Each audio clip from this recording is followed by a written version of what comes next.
খুঁটিনাটি রান্নাবাটি কুকিং চ্যানেলে আপনাদের সকলকেই স্বাগত জানাই। আজকে বানিয়ে নেব বাহারি লতি।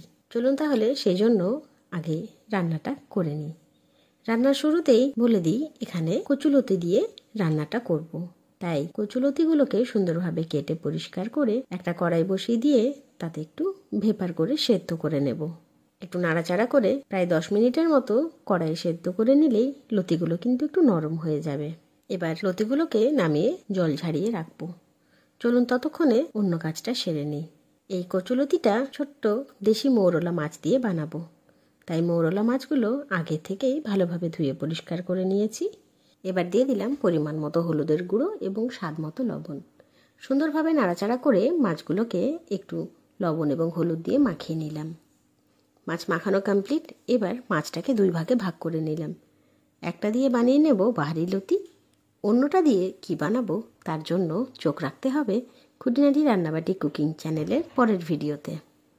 এই মাছগুলোকে এবার একটু খড়খড়া করে ভেজে নেব। তাই হাই ফ্লেমে বসিয়ে দিলাম কড়াই।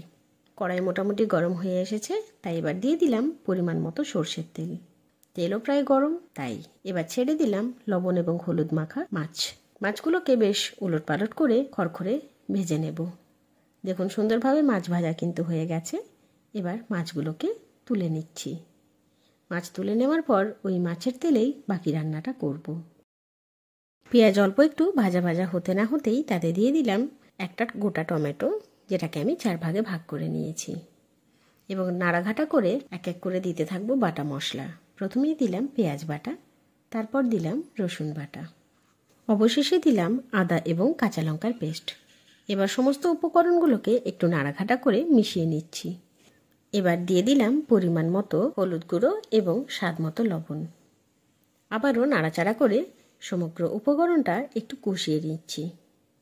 দেখুন কি সুন্দর মশলা থেকে কিন্তু তেল বের হওয়া শুরু হয়ে গেছে। এই মুহূর্তেই দিয়ে দিলাম সেদ্ধ করে রাখা লতি। এবার লতিগুলোকে ভালোভাবে নাড়াচাড়া করে একটু কষিয়ে নিচ্ছি। কষানো চলতে চলতেই দিয়ে দিলাম উপর থেকে কুড়ানো নারকেল। কচুলতির মধ্যে যদি একটু নারকেল দেওয়া হয় তাহলে কিন্তু এর স্বাদ আসে ভিন্ন, তাই নারকেলটা দিলাম। আপনি চাইলে এটাকে স্কিপও করতে পারেন। এবার ভালোভাবে নাড়াচাড়া করে সমগ্র উপকরণটা ভালো করে কষিয়ে নেব। কষানো মোটামুটি হয়ে গেছে, তাই এবার অল্প একটু জল দিয়ে সেদ্ধ হতে দেব। একই সঙ্গে অ্যাড করে দিচ্ছি ভেজে রাখা মাছগুলো দিয়ে একটু নাড়াঘাটা করে আবারও একটু ফুটতে দিলাম, যাতে মাছগুলো ভালোভাবে মশলার স্বাদ নিতে পারে এবং কচুলতিগুলো একটুখানি যেন নরম হয়ে যায়। সবশেষে একটু নাড়াচাড়া করে গ্যাসের ফ্লেম অফ করে দিলেই আজকের রান্না কিন্তু কমপ্লিট। এরপর প্লেটিংয়ের পালা। এই সুন্দর বাহারি লতি খেতে কিন্তু স্বাদে দুর্দান্ত। গরম ভাতের সঙ্গে উফ কি লাগে, এটা কিন্তু ভাষায় বলে প্রকাশ করা যাবে না। অতি অবশ্যই একবার খেয়ে দেখতে হবে।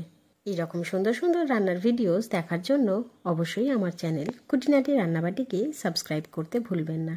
অবশ্যই লাইক, শেয়ার এবং কমেন্ট করে জানাবেন আমাদের দেওয়া সমস্ত ভিডিওস আপনার কেমন লাগছে। ধন্যবাদ।